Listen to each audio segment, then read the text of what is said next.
오늘은 꿈의 해석과 심리에 의해 2주차 첫 번째 시간으로 넘어가겠습니다. 근데 사실은 지금서부터가 진짜입니다. 그러면 여러분들에게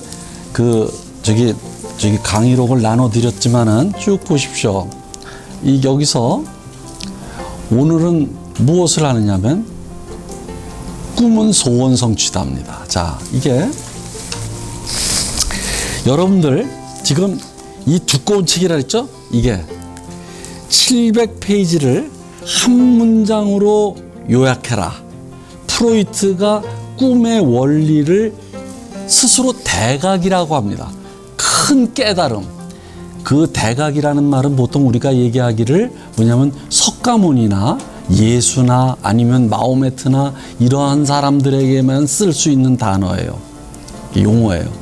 그러니까 대각, 가장 큰 깨달음을 얻었다 하면서 여기 162페이지에 있습니다. 이렇게 자기 묘비명에 바로 여기서 내가 꿈의 원리를 대각했다 라고 쓰여질 것이다 라고 오만하게 자기 묘비명까지도 나왔습니다. 그만큼 이 책을 한 명제와 원리로 요약하라 그러면 꿈은 소원 성취다 이렇게 됩니다. 그러면 여러분들 어디서 많이 들은 것 같아. 소원 성취에 뭐예요?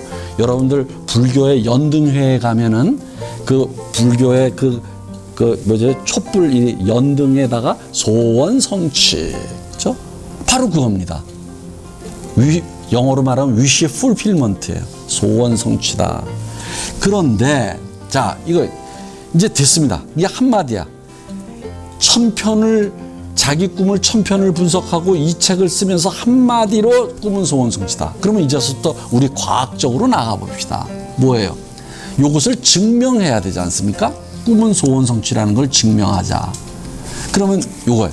프로이트가 거기에서 이러한 꿈은 소원 성취다라는 명제를 가장 잘 증명해주는 두 종류의 꿈이 있다. 하나가 어린아이의 꿈이고 또 하나가 욕구 충족의 꿈이다. 요 욕구 충족의 꿈을 프로이트는 다른 용어로 편리한 꿈이다. 편의 꿈이다. 라고 이렇게 얘기하기도 합니다. 자, 그러면 이제 이것으로서 증명해 갑시다. 꿈은 소원 성취라는 것을 한마디로 증명해 봅시다. 자, 어린아이의 꿈이에요. 자기 딸의 꿈이에요. 딸의 꿈. 딸이 말이죠. 여기 그냥 제가 할 때 여러분들 읽어보십시오. 그냥 저는 말을 하겠습니다. 뭐냐면 자기 안나 프로이트인가 둘째 딸인가 모르겠는데 그러니까 딸이 4살이었는데 그 오스트리아에 가면 호수가 크고 정말 아름답습니다. 여러분들. 그런데 그 호수에 놀러 가기로 했어요. 어느 날. 그런데 막상 피크닉을 놀러 가기로 한 날 폭우가 내리는 거예요. 이상하게 꾸물꾸물하더니만 그 호수의 한가운데 배를 띄워서 갔는데 배를 건너편에 있는 폭포까지 가기로 했었거든요. 그런데 폭포에 가서 피크닉을 하기로 했는데 거기까지 가지 못하고 이게 폭풍우가 몰아쳐가지고 선장이 배를 돌려야 된다고 한 거예요. 그러니까 배를 돌려서 다시 항구로 오는데 얘가 배에서 안 내리려고 막 우는 거였어요. 그런데 그 다음 날 얘가 프로이트의 딸이 프로이트한테 이런 얘기야. 아빠, 나 어젯밤 저기 폭포에 가서 피크닉하는 꿈 꿨다 이렇게 되는 거예요. 이 말을 프로이트에게 딱 하는 순간 프로이트가 소원 성취다. 그러니까 얘는 뭐냐면은 피크닉을 가서 재밌게 놀고 싶었고 그것이 성취가 되지 않았어요. 폭풍우 때문에 돌아오면서 항구에서 막 안 간다고 집으로 안 간다고 막 난리 죽이고 울었단 말이죠. 그런 애가 어젯밤에 나 피크닉 가가지고 재밌게 노는 꿈 꿨다? 소원 성취다. 그런데 이때 중요한 것이 이제 앞에 수식어가 붙기 시작합니다. 어떤 소원이냐? 이루지 못한 소원이에요. 그러니까 성취한 소원은 꿈에 안 나타나요. 그러니까 전날 이루지 못한 소원을 성취한다. 됐어요? 이렇게 요약이 이제 되는 거예요. 여기서 저기서. 자, 그럼 하나 더 예를 듭시다. 프로이트의 또 딸이에요. 이건 진짜 안나 프로이트예요. 셋째 딸인데, 셋째 딸이 배탈이 났어. 그러면 동서고금을 막론하고 배탈이 났을 때는 무엇을 합니까? 굶기는 거예요. 절식을 하는 겁니다. 그러면 굶기니까 어떻게 돼요? 단식을 하니까 배가 고프죠. 근데 얘가 잠이 들었어. 잠이 들었는데 프로이트가 옆에서 관찰을 하는데 뭔가 입맛을 다시면서 뭔가 입을 오물오물 하면서 잠꼬대를 하는 거야. 자기 이름이 안나 프로이트거든. 안나 프로이트, 이게 한 19개월밖에 안 된 애니까 말을 잘못해. 안나 프로이트 한 다음에 음식 이름을 쭉 대는 거야. 근데 얘가 좋아하는 음식만을 대는 거야.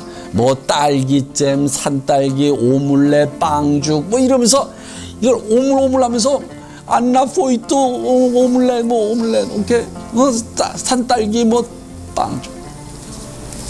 여러분들 안 들어도 알겠지. 아, 얘가 배가 고프니까 자기가 좋아하는 음식을 지금 먹는 꿈을 꾸는구나. 이제 된 거예요. 이게 바로 소원 성취예요. 그러니까 얘는 꿈은 전날 이루지 못한 소원을 성취한다. 전날 이미 소원 성취한 것은 꿈에 나타나지 않는다. 이렇게 이제 명제가 요약이 되는 겁니다. 너무 쉽죠? 벌써 다 증명됐어. 증명이 됐어요. 이 간단한 것을 그래 나도 좀 빨리 찾았으면 내가 좀 19세기에 찾았으면 프로이트만큼 위대해졌는데 이 간단한 걸 그리고 우리가 절에 가면은 그 소원 성취가 그렇게 많은데 그걸 왜 여기에 연결시키지 못했을까? 간단합니다. 이제 한 단계 더 나아갑니다. 아까 소원 성취의 꿈은 어디서 잘 증명이 된다 그랬습니까? 욕구 충족의 꿈에서 잘 성취가 됩니다. 욕구 성취의 꿈이에요. 욕구 충족의 꿈입니다. 자, 여러분들 이런 거 있지 않습니까? 욕구라고 하는 것은 무엇이냐? 영어로 need인데 생리적인 욕구예요. 그러니까 생리적인 욕구는 거의 본능과 같은 거예요. 가령 욕구에는 어떤 것들이 있느냐? 보통 6, 7가지를 얘기하는데 그중에 몇 가지만 얘기할게요. 갈증, 배고픔, 이게 다 욕구예요. 욕구. 그 다음에 배고픔, 갈증, 또 뭐가 있습니까? 여러분들 소변 보는 거, 배변하는 거, 똥과 오줌을 눕는 거, 이거 굉장히 중요한 욕구입니다. 배변욕, 오케이? 그 다음에 또 중요한 욕구가 있어요. 뭐예요? 수면욕, 이게 욕구예요. 자고 싶은 욕구, 오케이? 여러분들 졸리지 않으신가요? 혹시 이 강의를 들으시면서 자, 이게 수면욕이에요. 그 다음에 성적인 욕구도 욕구예요. 이게 생리적인 욕구입니다. 이런 식으로 욕구가 아주 이 욕구를 충족하지 않으면 죽을 운명에 놓이는 그러한 생리적인 현상을 우리는 욕구라고 얘기를 합니다. 그러면 여러분들 여기에 빠진 게 있어. 여러분들 이 공기 마시는 거 있지 않습니까? 우리가 숨을 쉬는 거, 이것도 욕구입니다. 아주 여러분들이 이것이 욕구 축에도 속하지 않을 정도로 너무 당연해서 여기에 넣지 않지만 여러분들 이것이 욕구라는 걸 어디서 알 수 있어요? 숨을 막아봐. 미치겠지. 오케이?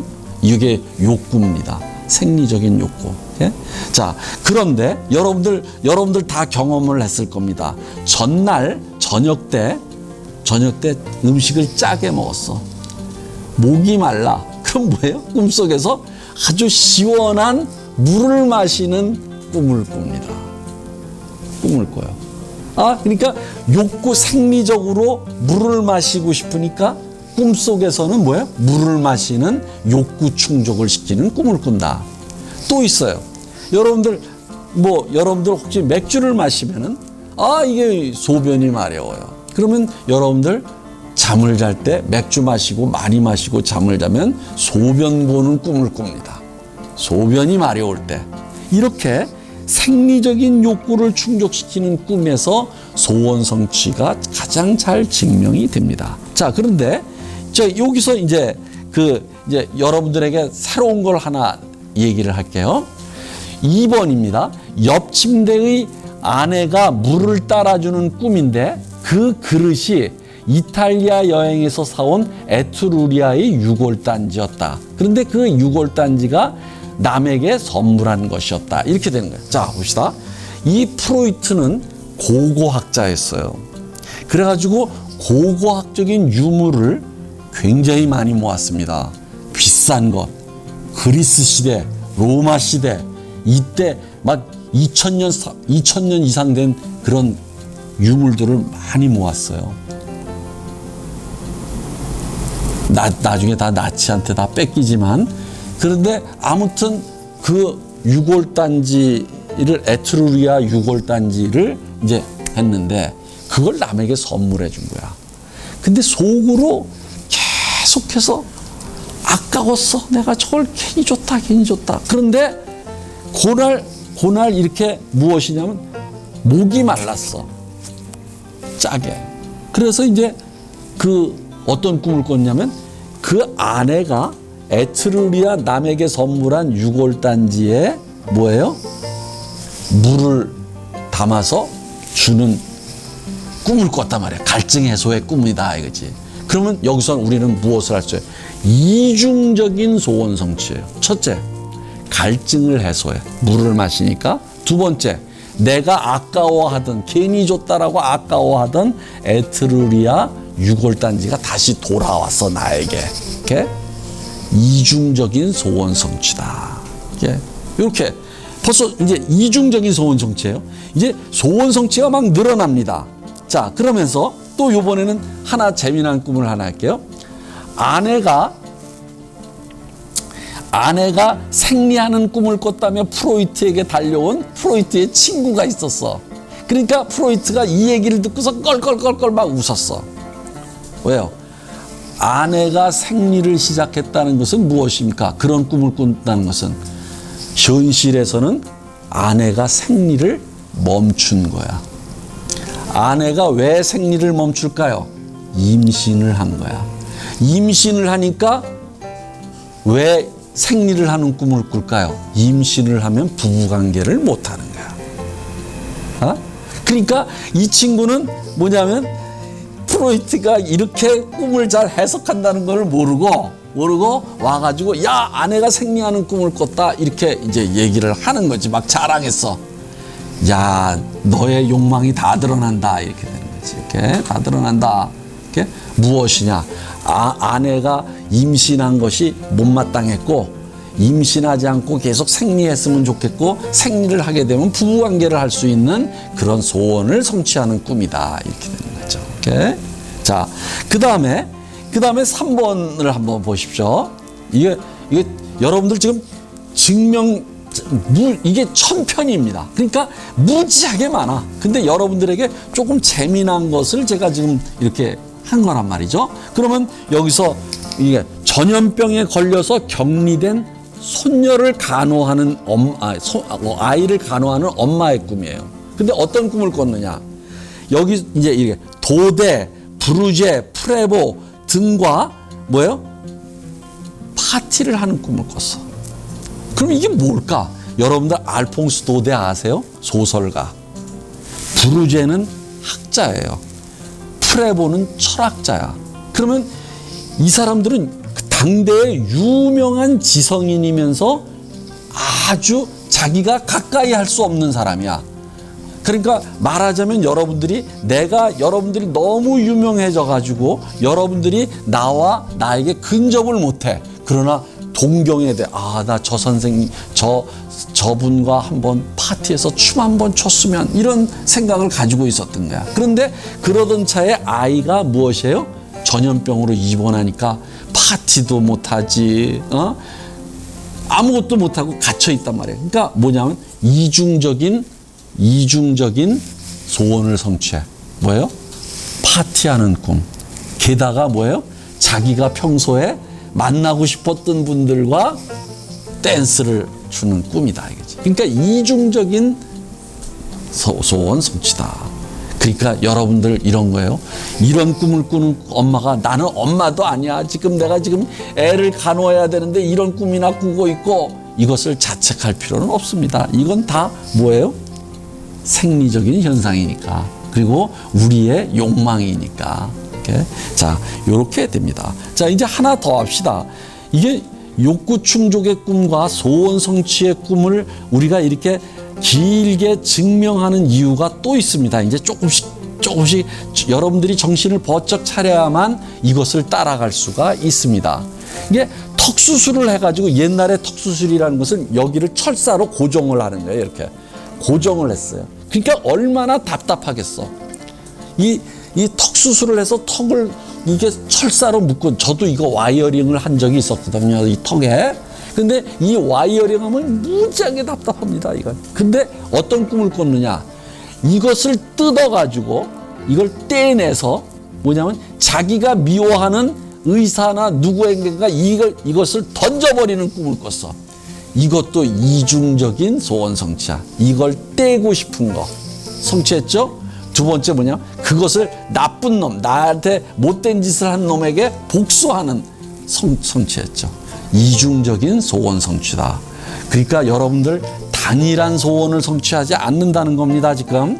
이게 이런 것이 이제 여기에서 중요한 포인트가 됩니다. 자, 이제 아침에 일찍 일어나서 우리 병원에 가야 되는 의대생이 하숙집 여주인이 일어나십시오라고 하는 소리에 그런 깨어나십시오, 일어나서 빨리 병원 가십시오라는 소리에 어떤 꿈을 꾸느냐? 자기가 병원 침대에 누워 있는 꿈을 꾸는 거야. 병원 침대. 그러면 이중적으로 또 소원 성취가 됐어. 왜? 병원에 가 있어야 되지? 거기다가 병원에 가서 잠을 자고 있지. 침대에 누워 있지. 그러니까 이중적인, 계속 눕고 싶은 욕망과 그다음에 병원에 있어야 되는 당위성이 두 가지 동시에 실현이 된다, 이거죠. 자, 그다음에 6번째입니다. 어느 유치원생의 꿈. 이것은 제 딸의 꿈입니다. 근데 저는 이 꿈을 생각할 때마다 내가 이때만 그래도 정신분석을 공부했으면 차라리 나았을 텐데 하는 겁니다. 어느 날 갑자기, 옛날에는 유아원이라고 있었죠. 유치원 바로 직전에 한 5살쯤에 유치원에 다니는데 얘가 이런 거는가? 아빠, 선생님께서 칠판에 글씨를 크게 써주셔서 잘 보이는 꿈을 꿨어. 게다가 얘가 키가 크거든요. 앞에 앉아 있어서 더 잘 보였어. 이렇게 되는 거야. 내가 이걸 나중에 알았어요. 근데 뭐냐? 이게 무엇이냐면 눈이 나빠지는 거예요. 그러니까 칠판에 무엇이에요? 글씨가 안 보였던 거예요. 그러니까 글씨가 잘 보이는 꿈을 꾸면은 현실적으로는 글씨가 잘 보였으면 하는 욕망을 가진 것이고, 현실적으로는 글씨가 잘 안 보였던 거예요. 그것은 무엇을 얘기합니까? 이 아이가 눈이 나빠지고 있었던 겁니다. 지금 이 아이는 저보다 더 그이시에요. 아주 안경이 두껍습니다. 눈이 많이 나쁩니다. 그러니까 여러분들 여기서 무엇을 알 수가 있을까요? 어린아이들의 꿈을 잘 해석하면 그 아이의 무엇이에요? 육체적이고 신체적인 건강 상태까지 알 수 있어요. 알 수 있습니다.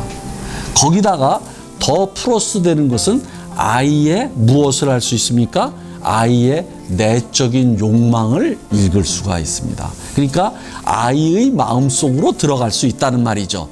그러니까 여러분들 이 꿈을 해석하면은 일거양득이다. 그래서 여러분들 이렇게 제가 여기다가 꿈의 해석을 통한 자녀교육 이런 란을 넣었습니다. 무엇이냐면은 여러분들 이렇게 됩니다. 그 서양 속담에 거위는 옥수수 꿈을 꾼다. 여러분들 지금 소원성취라는 걸 배웠으니까 금방 이 속담의 의미를 알겠죠? 뭐예요? 거위는 늘 배가 고프고, 배가 고프면 옥수수를 제일 좋아하니까 옥수수를 먹고 싶은 겁니다. 옥수수 꿈을 꾼다. 아주 좋은 말입니다. 그런데 여러분들 이렇게 됩니다. 어린 아이들이 여러분들 자녀, 이제 여러분들이 이 다음에 자녀를 얻어서 자녀가 커서 어떤 꿈을 꾸고 오면은 할아버지, 할머니, 아버지, 엄마가 그거 개꿈이다 또는 그거 키가 크는 꿈이다 뭐 이런 식으로 얘기하죠. 특히 개꿈이라는 말을 많이 합니다. 제가 제 딸아이가 중학교 때 일일 부모 교사가 돼서 일일 교사가 돼서 강연을 한 적이 있어요. 그 제목이 개꿈입니다. 그러면 여러분들 거기서 말한 것의 핵심은 이겁니다. 거위는 옥수수 꿈을 꾸면 개는 무슨 꿈을 꿀까요? 라고 물었어요. 그랬더니 딱 아이들이 다 뼈다귀 꿈이요 이렇게 얘기하더라고요. 몇 명이. 바로 그렇다. 그런데 그러면 너희들 뼈다귀 꿈을 꾸냐? 아니요. 따라서 너희들 꿈은 개꿈이 아니다. 그래서 할머니, 아버지들께서 혹시 이렇게 얘기를 하면 그거 개꿈이야. 그러면 이렇게 대답해라. 내가 가르쳐 줬습니다. 아빠, 내가 개꿈을 꾸면 아빠는 뭐야? 있습니까? 자, 우리는 절대 자식을 개 취급을 해서는 안 된다는 겁니다. 그러니까 자식의 꿈을 통해서 무엇을 할 수 있느냐 하면은 저거를 알 수 있다는 겁니다. 그 아이의 내적인 욕망, 마음을 읽을 수가 있고 무엇을 바라는지를 알 수 있고 한 단계 더 나아가서 무엇이냐면 이거예요. 현실을 알 수 있어요. 그런데 여기서 제가 아까 조금 전에 좀 지나쳐 버렸지만 뭐냐면 여러분들 현실에서 이루지 못한 꿈에서 그 이루지 못한 소원을 성취한다. 이랬지 않습니까? 그렇다면 꿈은 현실과 반대네요. 그렇죠. 현실에 이루지 못한 꿈을 아까 피크닉 가지 못했기 때문에 피크닉 가는 꿈을 꾸고 먹지 못하니까 현실과 반대입니다. 그런데 우리나라 속담에 이 말이 실제로 있어요. 꿈은 현실과 반대. 우리나라의 격언을 잘 유심히 들여다보면 거기에 이미 꿈의 원리가 다 숨어 있다. 따라서 여러분들이 자녀 교육을 할 때 아이들이 어떻게 꿈을 꾸잖아요. 그러면 반대로 읽어라. 반대로 읽어라. 꿈속에서 칠판이 잘 보였어요. 그러면 얘가 칠판이 안 보이는구나. 그리고 칠판이 잘 보이고 싶구나. 욕망을 읽어내는 겁니다. 욕구를 이렇게 거꾸로 해석을 하면은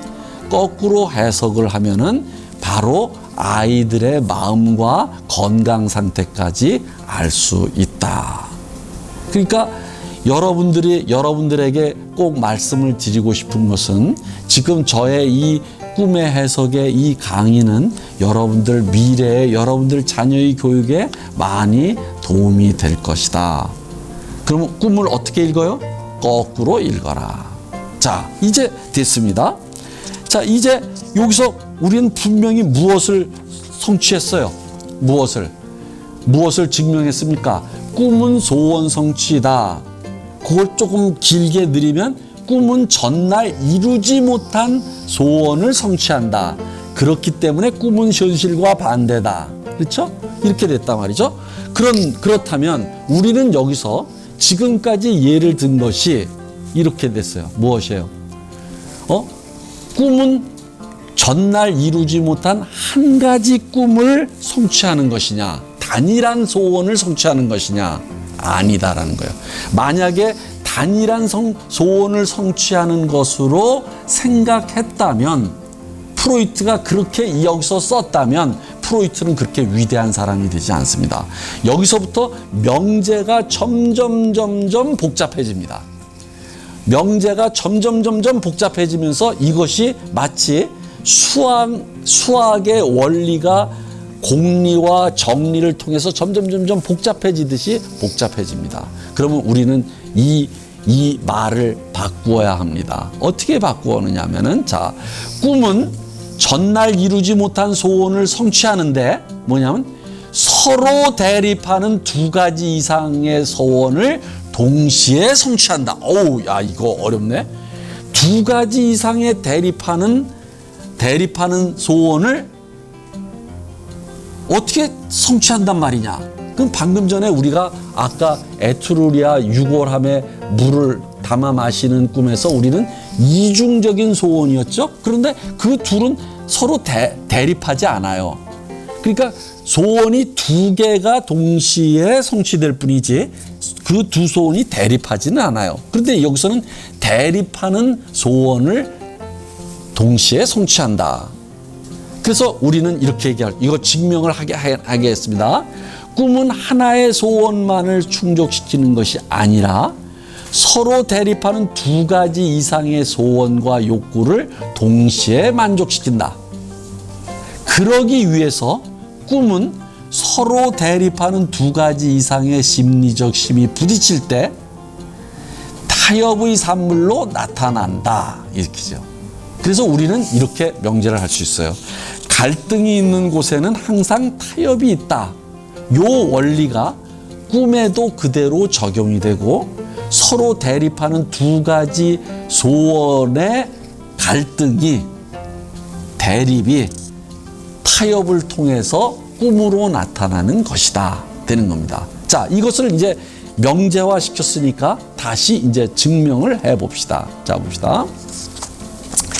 여기서부터 이제 여러분들 조금 까다롭습니다. 까다로운데 여러분들에게 제가 자세히 아주 명쾌하게 이렇게 증명해 가면서 설명해 드릴 테니까 여러분들 지난 시간에 말씀드렸죠? 서술형으로 풀어 보십시오. 생각보다 어렵습니다. 이거 해야 됩니다. 그렇지만 자, 잘 봅시다. 우리가 어제 저녁에 말이죠. 맥주를 많이 마셨어요. 그런데 무엇이에요? 맥주를 마시니까 소변이 마려워요. 소변이 마려워요. 그러니까 소변을 보는 꿈을 꿉니다. 소변을 보는 꿈을 꿔요. 그러니까 소변욕을 성취했죠. 충족시켰죠. 그런데 잘 생각해 보십시오. 그때 수면욕은 어떻게 됩니까? 수면욕. 계속 자고 싶은 거는 뭐냐 이거죠. 그것은 충족됐느냐 하는 문제가 생깁니다. 수면욕과 계속 자고 싶은 욕구와 소변욕은 서로 대립합니다. 자, 다른 걸 얘기합시다. 내가 갈증이 생겼어요. 물을 벌컥벌컥 마시는 갈증과 수면욕은 계속 잠을 자고 싶은 수면의 욕구는 서로 대립합니다. 어떻게 대립하느냐 하면 잘 봅시다. 소변 욕구를 충족시키려면 어떻게 됩니까? 잠에서 깨어나서 화장실을 가야 합니다. 내가 실제로 소변을 보기 위해서 그러면 소변욕은 무엇을 방해해요? 수면을 방해하고 수면에서 아예 깨어나게 만듭니다. 그러니까 수면에게는 원수 같은 욕구죠. 같은 한 인간의 욕구인데 이렇게 서로 한 인간의 생명을 유지하는 욕구끼리 서로 대립하는 수도 있다. 이렇게 되는 겁니다. 자, 그러면 요번에는 수면욕의 입장에서 어떻게 되느냐. 잘 봅시다. 계속 자려면은 수면욕의 입장만 고집하면 어떻게 됩니까? 지도를 그린다. 지도를 그리게 돼요. 그러니까 이 수면욕은 소변욕의 입장에서는 또 왼수 같은 거예요. 그러니까 이게 서로가 대립된다. 이것을 타협하는 방법은 뭐냐면 꿈을 꾸는 것이다. 타협하기 위해서 꿈을 꾸는 것이다. 따라서 꿈은 서로 대립하는 욕구가 서로 타협을 통해서 나타난 일종의 생긴 형성물이다. 그래서 프로이트는 이것을 타협 형성물이다. 이렇게 얘기합니다. 자, 그러면 타협이라고 하는 것은 무엇이냐 하면은 잘 봅시다. 타협은 이런 거예요. 내가 100을 가져가. 저쪽에서 나도 100을 가져가겠대. 야, 그럼 우리 타협하자. 내가 50을 내놓을 테니까 나 50만 가져갈 테니까 너도 50을 내놔라. 이게 타협이죠. 그죠? 그러면 타협이라고 하는 것은 각자 서로 대립하는 두 입장에서 약간씩 양보하는 겁니다. 자기를 한 발짝 물러나서 일종의 타협책을 제시하는 겁니다. 그러면 꿈이 소변욕과 수면욕의 타협에 의해서 생긴 산물이라면 두 입장에서 각각 조금씩 어떻게 양보했느냐가 이제 문제가 되는 겁니다. 자, 그러면 소변욕의 입장에서는 어떻게 양보하는가를 잘 봅시다. 내가 꿈속에서 실제로 소변을 봐. 그러면 어떻게 됩니까? 진짜 소변 본 것처럼 느껴져. 그러나 소변을 보진 않았어. 이런 걸 뭐라 그럽니까? 환각이라고 합니다. 아, 여기서 우리는 또 다른 명제가 하나 늘어납니다. 이루지 못한 소원을 어떻게 성취시켜? 환각적 방식으로 성취시킨다. 이렇게 되는 거예요. 환각적 방식으로 성취시킨다. 이 명제가 늘어나는 겁니다. 자, 여기서 그러니까 소변욕의 입장에서 100% 충족을 시키려면 어떻게 됩니까? 화장실에 직접 가서 화장실에서 직접 소변을 보아야 돼요. 이것이 100% 충족이야. 그러니까 내가 100% 충족시키지 못할 바에는 내가 양보를 하겠다. 가짜로 보는, 그러니까 환각적으로 소변을 보는 것으로 만족할 때, 실제로는 보는 게 아닙니다. 만족할 테니까 내가 환각적 방식으로 양보할게. 실제 보는 것을 환각적으로 양보할게 해서 50을 양보하는 겁니다. 그러면 환각이라는 무엇인가? 이것은 이제 조금 있다가 하고요. 그러면 요번에는 수면욕의 입장에서는 어떻게 되는 겁니까? 수면욕의 입장에서는 100% 수면욕을 충족시키려면 어떻게 돼요? 100% 수면욕을 충족시키는 깊은 잠을 자야 돼요. 깊은 잠을, 꿈 없이 깊은 잠을 자는 게 뭐냐면 바로 100% 자기 입장을 고수하는 거예요. 그런데 그럼 네가 환각적 방식으로 성취한다면 나도 조금 양보할게 하면서 하는 얘기가, 여러분들 아까 말했죠? 뭐예요? 아, 어젯밤에 꿈자리가 막 뒤숭숭하더니 깊이 못 잤어 이랬단 말이죠. 꿈은 어느 단계에서 꿈을 꾸게 돼요? 얕은 잠, REM 단계에서 꿈을 꾸게 돼요. 그러니까 이 수면욕에서는 내가 깊은 잠은 양보할게. 그렇지만 얕은 잠을 자는 한이 있더라도 계속 자겠다라고 얕은 잠으로 양보하는 겁니다. REM 단계로. 오케이?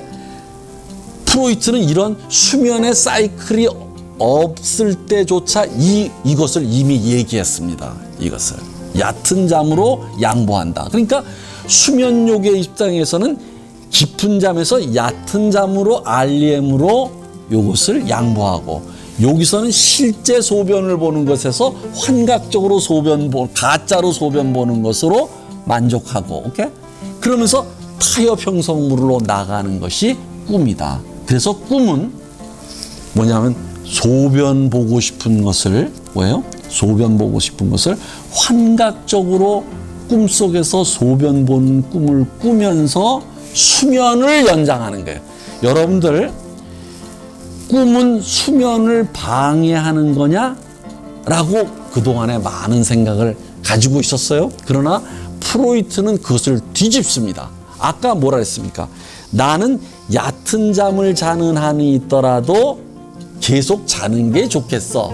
그러면서 깊은 잠에서 얕은 잠으로 양보했죠. 양보하면서 수면을 연장하는 겁니다. 꿈은 수면을 방해하는 것이 결코 아닙니다. 얕은 잠으로 수면을 연장하는 거예요. 양보함으로써.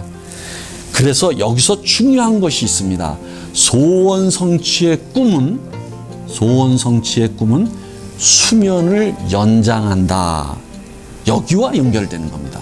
그러면 이제 앞으로 2, 3개월 뒤에 하게 될 것이긴 하겠지만 그럼 악몽은 뭘까요? 여러분들 벌써 센스가 있는 분들은 학생들은 금방 저의 눈치를 챘을 겁니다. 소원 성취의 꿈은 뭐예요? 수면 연장의 꿈, 계속 자게 하는 꿈인데 악몽은 뭐예요? 잠에서 깨어납니다. 악몽을 꾼 사람들은 갑자기 놀라서 무서워서 깨어납니다. 아, 악몽은 각성 기능이 있구나.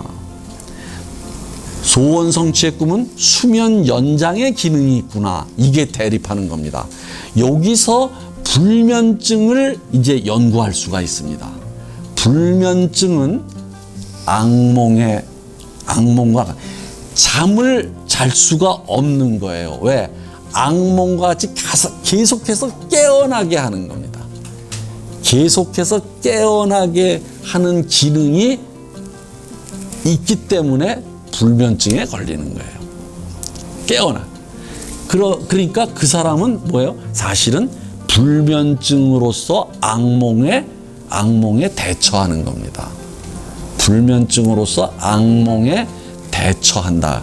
여러분들은 정신치료사가 아니지만 이런 한마디가 사실은 정신치료의 핵심입니다. 사실 이런 것들이 프로이트가 했다. 여러분들 불면증은 악몽이 아니야. 악몽에 대처하는 방식이에요. 대처하는 방식이다. 자, 그런데 다시 넘어갑시다. 이제 아시겠죠?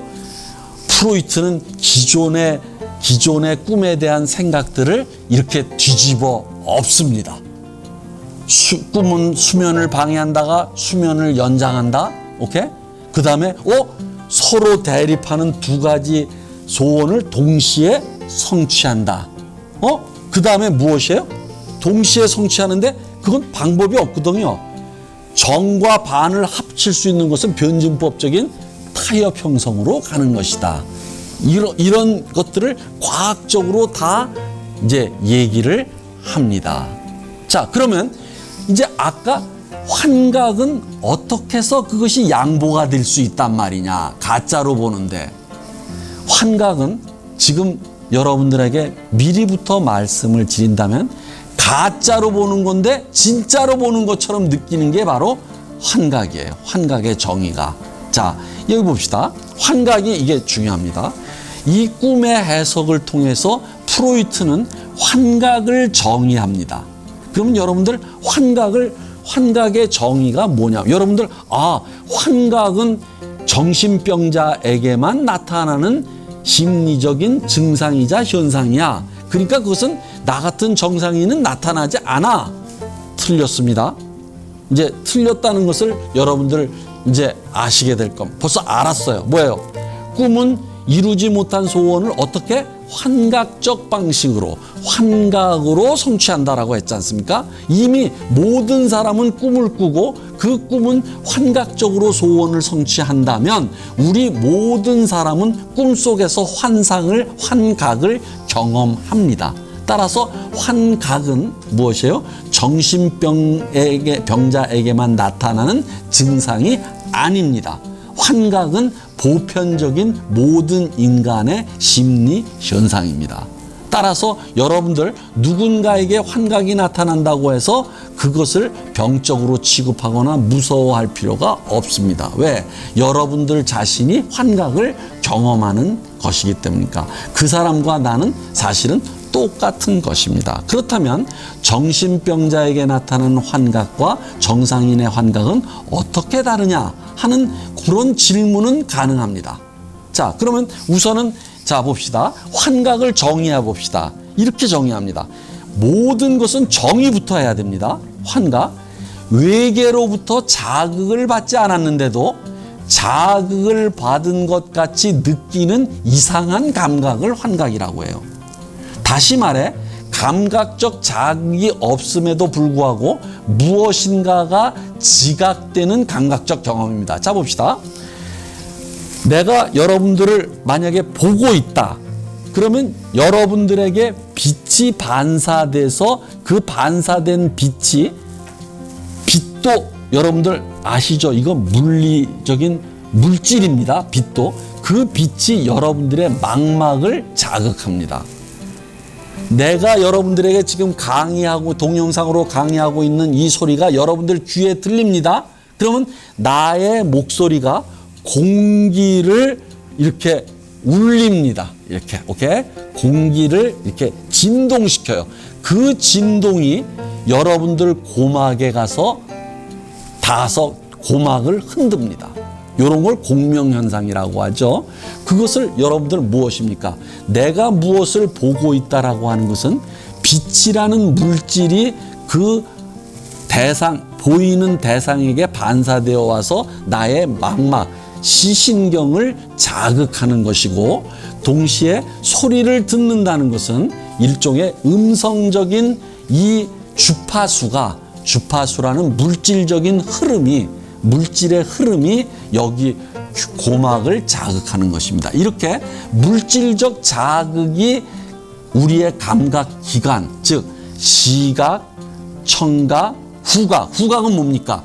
냄새에 물질이 있습니다. 여러분들 향수를 쓰거나 할 때 음식의 냄새가 그 아주 작은 분자로 되어 있습니다. 그것이 호터를 자극합니다.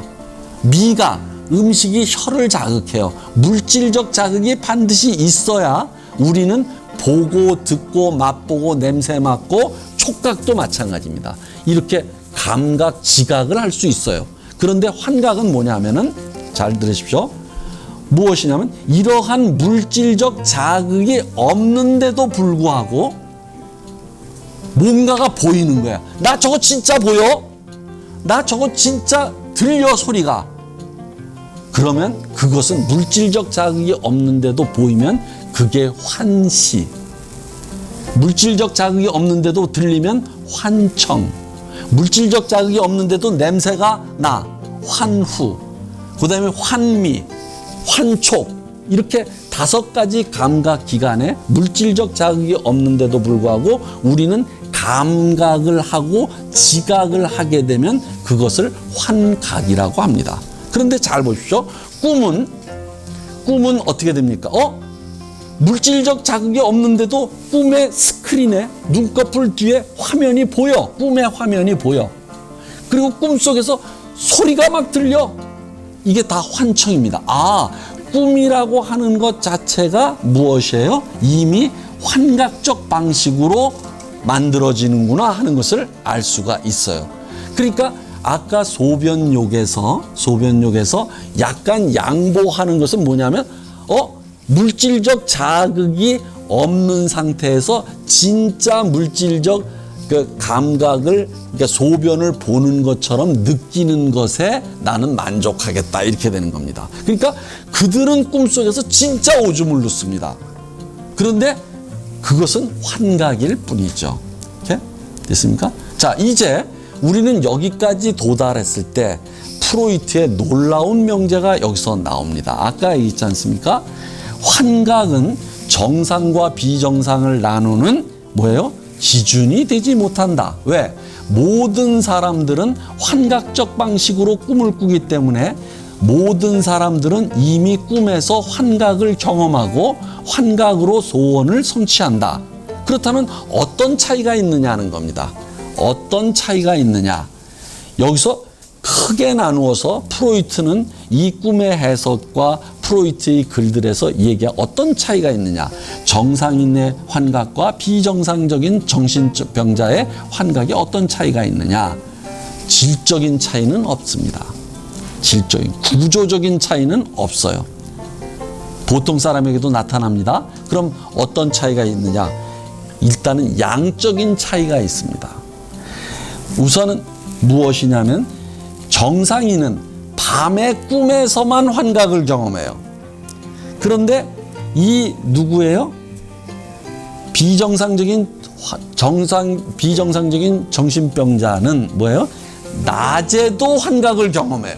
낮에도. 그러니까 밤낮으로 환각을 경험합니다. 그러니까 양적인 차이가 있어요. 그러나 이 첫 번째 차이보다도 더 중요한 게 두 번째 차이입니다. 두 번째 차이는 뭐냐면 우리 인간 정상적인 사람들은 밤에 꿈에 환각을 경험한 다음에 꿈에서 깨어나서 그것이 환각임을 압니다. 아, 그거 환각이었구나. 꿈이었구나. 이렇게 얘기합니다. 꿈이었음을 압니다. 그런데 비정상인은 환각이 환각임을 인정하지 않습니다. 모릅니다. 이것이 바로 아주 결정적인 차이입니다. 그러니까 정상적인 사람은 환각이 환각임을 인정하는데 비정상적인 사람은 환각이 환각임을 인정하지 않고 그것을 실제라고 주장하고 합니다.